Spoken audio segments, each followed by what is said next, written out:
Okay, everybody. And everybody here asked me to put together a slide show here on basic options. First thing I want to let everyone know is some of this will be really basic. Some of it might be a little more advanced because it's things that I consider incredibly important to understand. I'll do a few more of these to make it a little more even so people can understand it a lot better. But one of the things that I like is just the quote on the screen. And a lack of education in trading, it can cost you over and over and over again. Uh, and it's just the reality. Because if you do not understand what the other participants in the market are doing or positioning themselves for, or you do not understand what your risk profile in your trade is, or you do not understand structural entries or exits, you are going to get hurt. And options can be one of the most versatile tools in your portfolio if you understand them. If you don't, then all you're doing is giving me money because I'm going to take your money. But the reality is you have to understand how they're working. And so my goal here on this presentation is to help you understand some of that. So first things first is, what can you do with options? And I say there's three real main things. Number one is directional plays. Most investors, they'll go out and they'll buy a stock if they think it's going up, or they'll sell it if they think it's going down. And they use stock to do that. But if you've seen some of the posts that I make in the room, or some of the results that some of the folks have had, there's much better ways to play directional movement using options when you understand them. So, and there's all sorts of different strategies, and we'll talk to those. The second is to actually hedge your existing stock positions. One of the things that people don't understand is options are originally really intended as a way for big institutional funds or pension funds or private wealth funds to hedge their risk. And that's really what they're for. It wasn't until the later in the 70s that it got really accepted as a trading vehicle. But I think of it more as, most of the folks here may have a home. You have homeowners insurance because you don't want to be sitting on $1 million in ashes if it burns to the ground. Same thing with options. You can have a smaller premium to ensure, guarantee the value of that position. And then the other thing is to really produce additional return from your existing positions. And I think of it, and I use a lot of analogies, I think of that more as like if you had a rental property.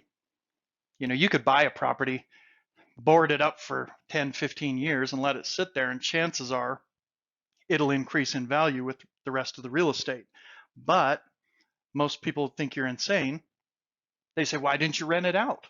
You could have made a monthly income, plus you'd still own the house, and you'd be much better positioned. And so most people are familiar with covered calls. I personally don't like them. A covered call has the exact same risk as a covered put if you're selling puts for premium. I personally think there's a much better way to tackle that dilemma, and we'll talk about that here a little bit later. But those are the three main things: is directional, hedging, and premium collection that you can do with an option. Now there's two types of options. There's calls and puts.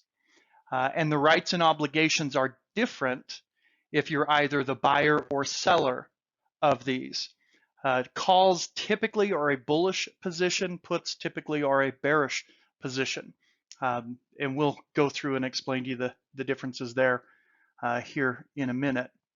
But really, what we do is a long call. It gives you the right to purchase a stock, whatever equity you have that call on, at a given price within a fixed time frame. So let's say I buy a January expiration in Apple for a 100 strike, meaning I have the right to buy Apple at 100 no matter how far it goes up. It could go to the moon, doesn't matter. I have the right to purchase it at 100. Doesn't mean I have to do that. It just means I have the right to do that. Typically, long calls are a bullish position. A short call. Now, a short call gives you an obligation because in that contract that you made with that buyer, you're guaranteeing you have the obligation to deliver that stock at a given price within a fixed time frame. So just on the opposite side of the long call, if I sold someone the right to buy Apple from me at $100 by January, that means if they exercise that, I will have to deliver that. A short call is the only position in options which can potentially create, because you have to buy to cover, a short stock position if you get assigned it, and we'll talk about that as well. But you have the long call and the short call. Those are the two call positions that you can have. And then you have the long put.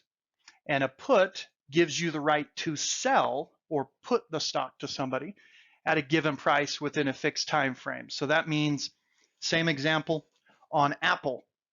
If I bought a 100 put on Apple in January, that means I have the right to sell it at 100. It doesn't matter if it goes to 0.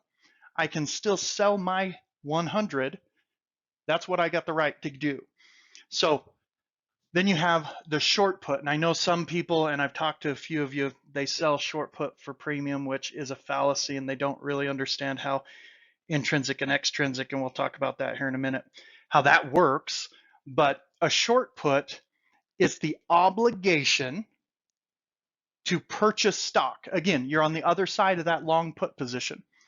And so there's always a buyer and a seller in every position in the market. So a short put creates the obligation to purchase that stock at that price within that time frame. So that means, I'll take the Apple example again. If I sold a 100 put in Apple and I were to be assigned that position, I have to deliver stock I do not own at $100. Doesn't matter where it is. That Apple could be trading at $5. I still have to deliver it at 100, which means I took a $95 loss minus the premium that I got for the put. And so I am a big fan of not doing short puts or covered calls. And I'll explain that here in a minute, because synthetically in the market, there's a much better way to accomplish the same objective with less capital and certainly less risk. So those are the four positions that you have: as a long call, short call, long put, short put.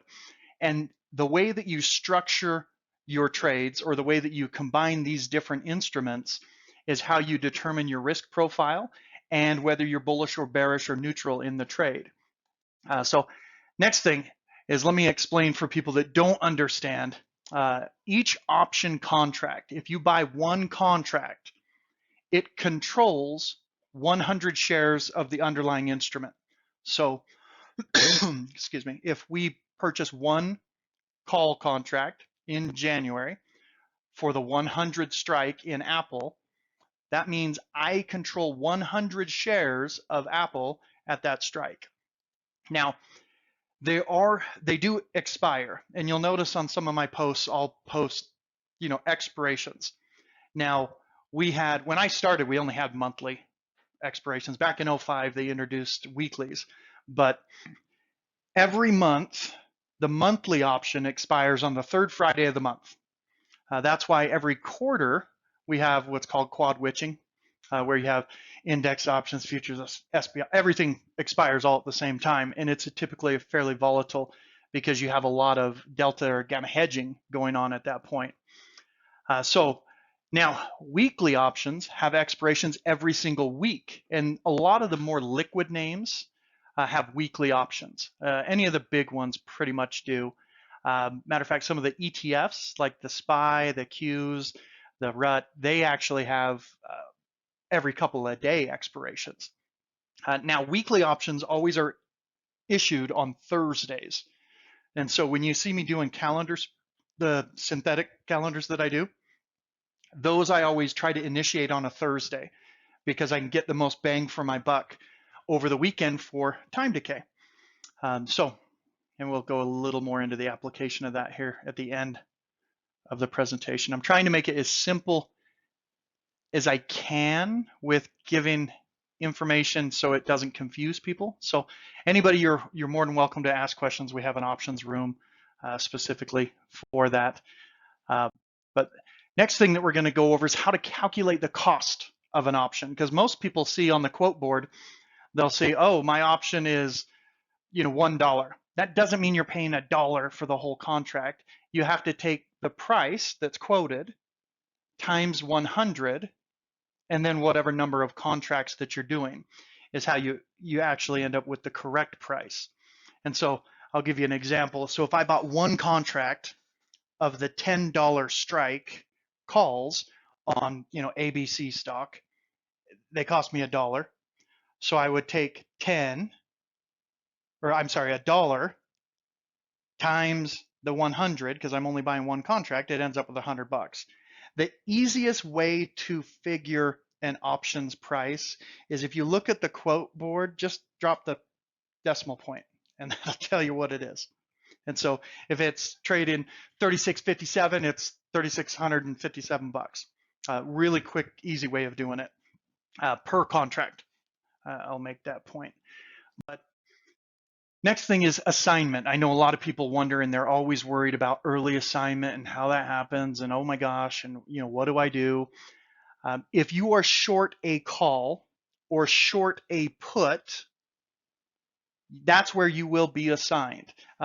It's fairly unlikely if you're out of the money. Typically the kind of the general rule of thumb, if you're 5 cents out of the money, it's pretty much very seldomly going to happen. But for that instance, look at Amazon on Friday. They just cratered at the end of the bell, and a lot of people got handed because they were short puts or something like that. They were trying to pick up nickels in front of a steamroller, is what we always say. And when it moves very, very quickly, very, very fast in the last minute or two of trading, you're going to get run over if you cannot get out fast enough. And so what happens then is if you're short a call, well, that means, as we talked about earlier, you have to deliver some stock. They will basically, you are short stock at that point. You pony up. And what that means is if you're short stock on the close on Friday on Amazon, what's it going to open at on Monday? Is it going to be down a lot more? Is it going to be down another few $100s? That can really, really hurt you.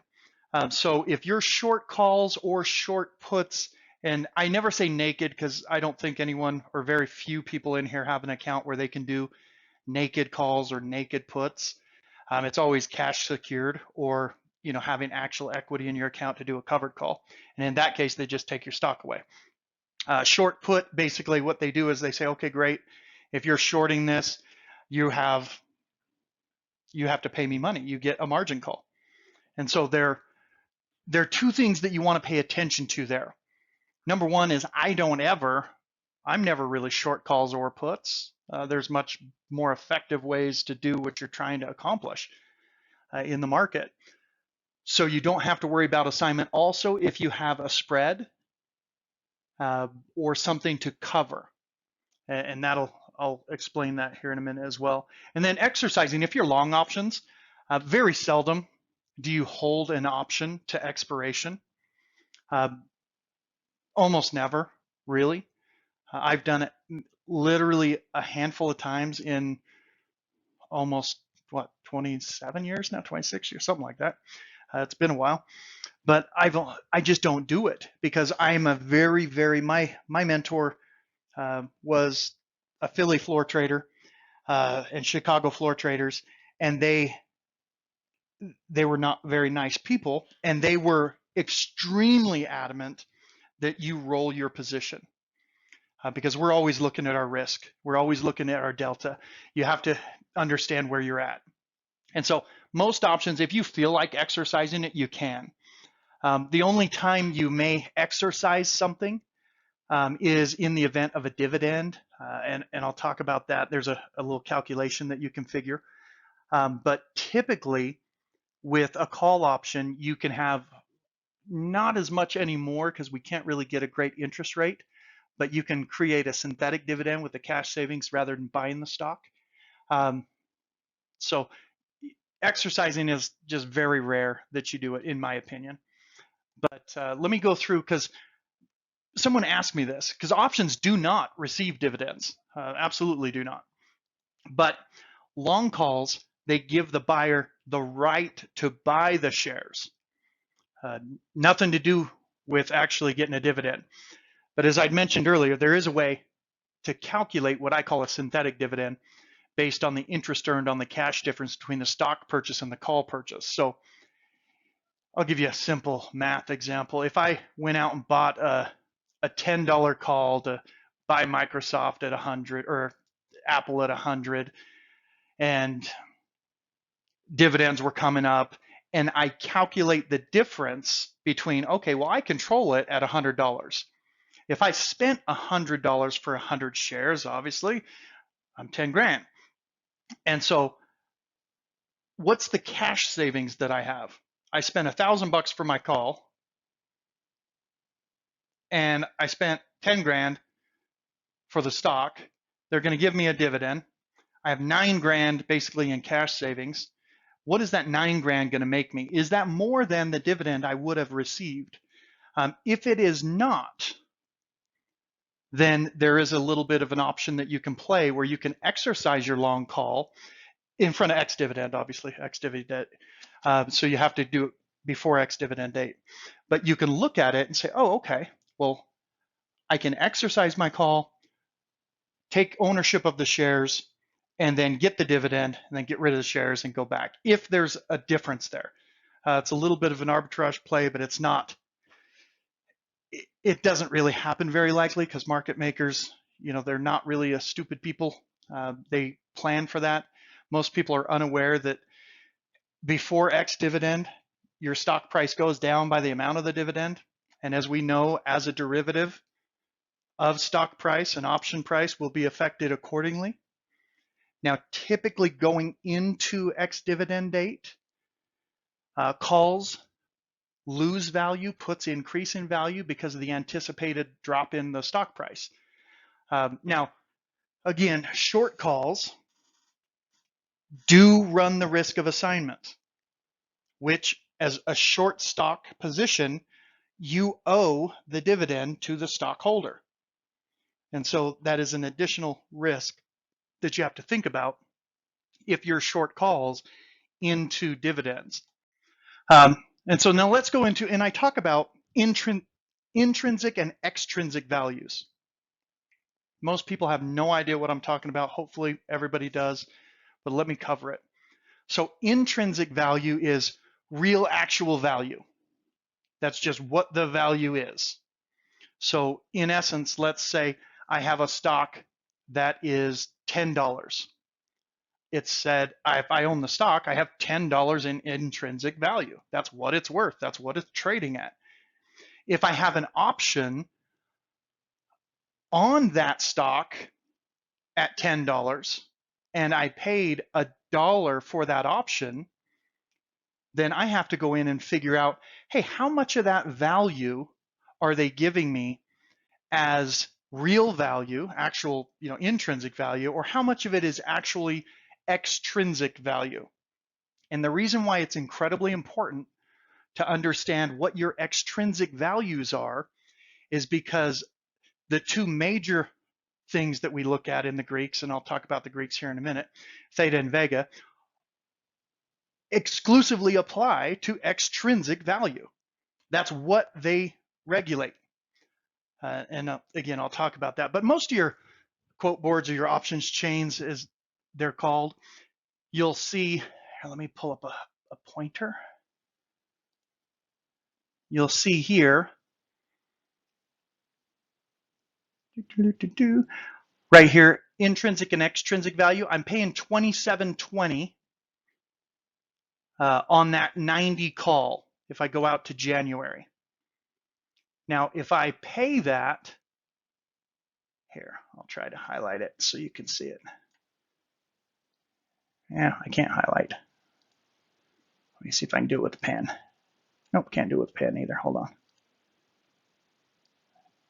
Nope, it's not letting me highlight for some reason. Anyways, so on here you can see it's a chart, or it's a quote board of Datadog. I've stripped everything I look out except for intrinsic and extrinsic and the delta, so you can see. So if you look at the January 21s is what it is, and you look at the strike price of 90 right in the middle. On the left side is calls, on the right side is puts, but I'm looking at the call side right now. So the 90 strike is bid ask 2680, 2720. So the ask is what we buy at as retail, bid is what we sell at as retail. So 2720 ask. If I'm paying 2720 ask for a 90 strike, what does that make my intrinsic and extrinsic value? I have some time value in there. In this case, my extrinsic value is $4.71. It's real easy to calculate, but you can actually have your broker do it for you. So extrinsic value is 471. That means all of my time decay, all my volatility is priced into that 471, not the $22. So that's why when I go long options, I go typically really deep in the money and further out in time, so I don't have time decay affect me as much. Now, intrinsic value is, again, the 2205. And so pretty simple math rules that you look at there. But I hope that answers the question. It may or may not. If it doesn't, feel free, let me know. Now, I'll go through volatility specifically because it is probably the least understood input in options. Unfortunately, it is the most important thing to understand in options. One of the most important things to understand, because you can guess the right direction of a stock move. But if volatility fell during that move, you could still lose money on that trade. And so a lot of people, they said, oh gosh, well, I bought the, XYZ call and the stock went up and I still lost money. I said, well, what was the volatility going into it? Oh, I don't know. Well, how in the world can you know? How can you buy or sell anything if you don't know how it is priced? It's my famous line, as I ask people all the time. If I were to ask you and say, how much is a 3-bedroom, 2-bathroom house worth? You couldn't answer the question properly, because the real question is, well, where is it at? Is it in Palm Beach? Is it in the middle of the desert in, Sahara? I mean, who knows? It could be the exact same house, totally different values. They always say in real estate, it's location, location, location. In options, I always say it's volatility, volatility, volatility, because the importance of volatility is massive. I mean, because here's the other side of that, is you could be wrong in, the stock's direction, but still make money on your option because volatility went up. I mean, again, we have to know a couple of things as traders. We have to know the future volatility so we can accurately price options, but that's something we just don't know. We just absolutely cannot know that. And there's a couple of types of volatility. But let me kind of explain to you what volatility is. People think that it's, if the stock is going down, it's volatile, or if it's going up, it's not volatile. It's absolutely not true. You can have a stock that's rising, kind of that slow grind, and it can have no volatility. You could have a stock that is flat, and it could have a ton of volatility. Volatility is the standard deviation from the stock price. So if you plot the daily price returns, let's say over the course of 6 months, you're going to get a bell curve. And volatility shows the width or the deviation of that curve. And so the stocks that don't change much in price have low volatility. The stocks that fluctuate a lot have high volatility. But by understanding volatility, we can figure out what an option's fair value is, or whether the option's cheap or expensive is an easy way to put it. And so to be reasonably successful You have to be good at estimating the fair value. And so like I said, there's a few types of volatility. One is historic volatility. And let me go on to this for a second. So historic volatility is one, a future volatility is another, your forecast or your reasonable expectation of volatility, and then implied volatility. And I'll touch on those really quick. But historical is an actual statistical measure. It is a math formula, and it gives you, that is what it is. Future volatility is whatever it may be. It is impossible to understand until expiration. And so volatility is the only number in the Black-Scholes that we do not have a actual mathematical value for because it is an unknown. So again, the implied volatility, we look in, and that's kind of what we use to get, current bids and offers. So it's basically created by using the volatility model, and you just do the math backwards. But I hope that makes a little more sense to everybody. Volatility is incredibly important. And I'll show you here in a moment actually what that goes through. Now the first derivative is delta. These are the Greeks. It's delta, gamma, theta, vega, rho are the Greeks. We don't use rho too much because it's interest rate sensitivity, and we don't really have interest rates right now. So I didn't bother going over that one. But delta is number one, and it is the rate of change in the option based on the underlying instrument. So let's say we have an option of, let's say, a delta of 50. So they'll either put it as 0.5, but again, because we have 100, they usually quote it in per share increments, but you're controlling 100 shares. So 0.5 delta is actually 50 deltas. If you have a long stock position, or if you own stock, you're at 100 deltas, just to give you an idea. So if you have a 50 delta on your option and the stock goes up $1, in theory, your option will go up 50 cents because that's the rate of change. So if you paid $1 for your option at 50 delta, the underlying goes up $1, you go up 50 cents. But there is another derivative, the second, and it's gamma. And gamma is the delta of the delta. And so what it does is it actually measures or determines the rate of change in the delta based on that move. So, and I know this gets a little complicated, but let's say you have a delta of 5, or you have a delta of 50 and a gamma of 5. If the underlying goes up $1, then now you have a new delta of 55 because you take the delta and the gamma and put them together. All other things being considered staying the same with volatility and time. But so the delta, rate of change on the underlying, gamma is the delta of the delta, and then you have theta. Now theta is time decay, and it shows how much your long option price will decrease per day, and again, only affects extrinsic value, has no effect on intrinsic value. Now conversely, theta will create positive. It'll show you how much your short option will increase per day on extrinsic value. Again, only extrinsic value. Most people, this is what I said, when you're selling puts, they do not understand how to calculate intrinsic or extrinsic value. So they think, oh, I sold that put for $5. I'm going to get all $5. Dumbest thing I've ever heard, because all $5 does not actually time decay. Those $5 have intrinsic value and extrinsic value.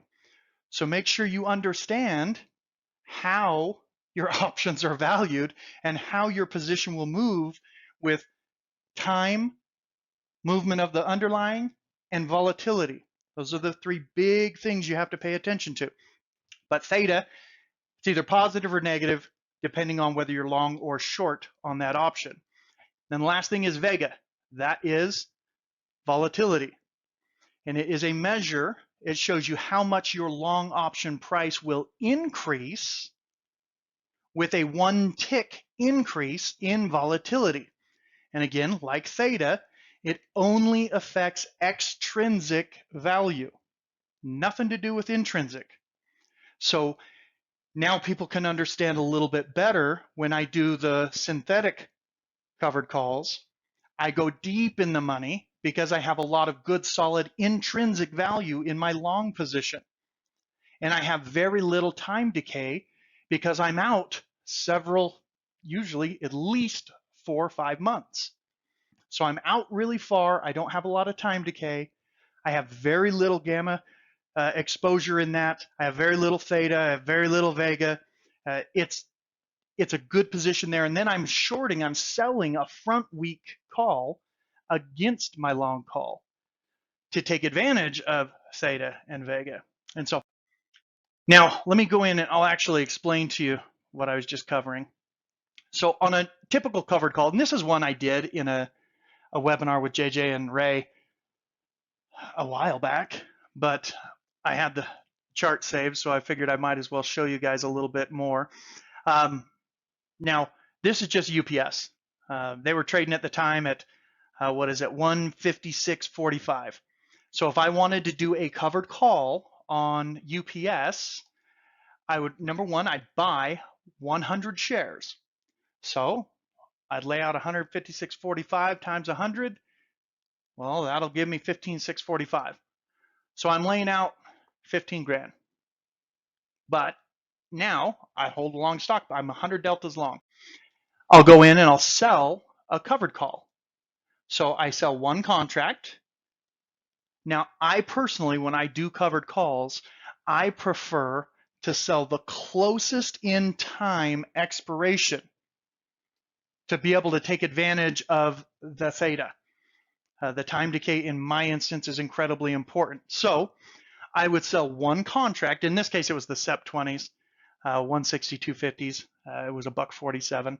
So I make 147 bucks in premium on it. And if you notice there, we always buy at the ask, sell at the bid in option. So that whole position would net me, like I said, 147.50. Not a bunch of premium, but again, it's better than, a kick in the teeth. And so now let me explain my stock replacement covered call. This is, what I was trained, but there's a few more things that you have to consider when you're looking at a synthetic replacement covered call. First, you have to look at the volatility, because again, if we're going to have a long option, we want to make sure the volatility is in our favor if I'm purchasing. So it's kind of a quandary, because you'd like high volatility to sell an option, but you'd like low volatility to buy an option. And so I will always go in and first consider the volatility. And then you have to consider the long call. I prefer around 80 deltas is where I typically do those. And I prefer typically, around 6 months-ish out usually.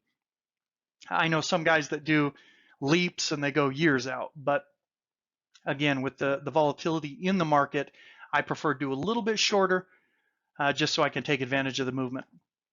Now the short call, I use the same call location as a standard covered call.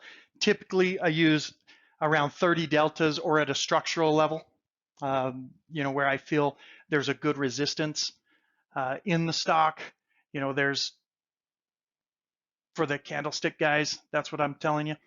That's where I look, but that's what I do. So let me show you what it looks like on a chart. So here, if you see, it was pretty good. They pulled the bid up, moved it again. There it is. It's right here at where you'd expect it to have some reactionary buying. There's price improvement coming in. So I would go in right here and I'd take a long. First thing I look at, though, again, as I said, is volatility. I compare historic volatility to implied volatility. And I also look at what the skew is in the options, because I'd like to see if there is think of it this way, as a bias to the upside or the long side with the big money. In this case, the volatility was just fine. was basically even. And you can see on that little volatility chart there was a couple of peaks, but nothing really substantial. So I felt it was a good position to take. So I purchased a further out in the money, meaning if you're trading at 156.45, I'm going to buy a deep in the money call. Now in this case, I bought the January 21 135 call. It cost me $26.50. So my total layout on that trade, $2,650. But again, I'm going to go back in. I'm going to sell the exact same call as I did with, oh, sorry, here, I went one slide too quick, but I'd sell the exact same call as I did with the covered call. And so the normal covered call and the stock replacement, I'm going to compare them side by side with you. The first thing is total outlay, $15,645 for a normal covered call. My stock replacement covered call was only $26.50. The total premium is the same, $147 on either one. But here's where it gets fun, because the net return on the week would be 1%. Now, most people would be absolutely ecstatic to make 1% a week. That's perfect. And if that's your thing, that's awesome. But on the stock replacement call, it's 5.5%. But here's where I like it. If you look at the total outlay, how much money do I have at risk on that normal covered call? I've got 15,645 minus $1.47. That is my total risk in that trade. And so total risk in that trade is $15,498. Because as we all know, a stock can go zero, it can get freaking worked overnight, you never know. I don't think UPS is going out overnight, but still, my point is there. Now, on the other side of the fence, you've got a total outlay of $2,650. I still get to keep my $147. So my total risk on that trade is $2,503. I prefer more return, less risk. That's just the way I was taught. But, you know, again, this is just to give you an idea of how to apply some of the things I'm doing. But when you're managing trades, and this is important, again, I'm a huge rolling guy. And rolling options to capture the premium, I either use what I call a delta roll, meaning when the next strike is 80, I roll it up. So I usually buy an 80, and if I bought the 80 call or the 80 strike or that 80 delta, and the next strike above it moves up to an 80, I'll roll to capture that premium that is in that option, the long option. I'll leave the short option, do whatever it's doing, but I'm capturing money on the long side. Or I'll do what I call a money roll. And so a money roll is when the dollar difference in the strikes, just because of volatility, pumps in that long option, it moves so it's advantageous. So a $5 strike, if it's, 5.10 is the strike difference in values, I'll roll it up. The other thing is understanding your delta exposure in the position. So what I mean by delta exposure is when you have a long call and you're at 80 deltas and you're selling a short call and you're at 50 or at 30 deltas, those are negative deltas because you sold, and long deltas because you bought. So 80 minus 30 is 50. So in essence, what I'm doing is I'm getting a at the money call, but I'm getting paid to hold it, because usually at the monies are 50 deltas. So if that makes sense. But the thing when you're managing the trade is if the stock goes up, you're going to start to lose money on your short call. And it can outpace the gain on the long call because you're such closer in time, it'll move much quicker. That long call moves nice and slow as far as the deltas, but that short call can move, as we know with trading, it can move huge very quickly. So you have to pay attention. So when they become parity is usually when I'll get out of a trade, or I'll start rolling up that long position to capture premium if I expect it to have, some pullback or retracement, as you would say. So understand your delta exposure is always key. And then again, understanding theta, because your short call will no longer have decay if it has intrinsic value. And again, that you can go right back to the delta explanation. Intrinsic value has no time decay. I cannot pound the table enough on that. It is a gigantic part of selecting strike price, understanding that. Most people legitimately have no clue, and they will buy a stock and they'll just throw calls out there at whatever level, and they have no reason or rhyme for doing it. They don't understand why they're doing it, and that is a recipe of disaster. So I always say you have to understand how the option pricing model works, how your position is going to move with time, price, and volatility.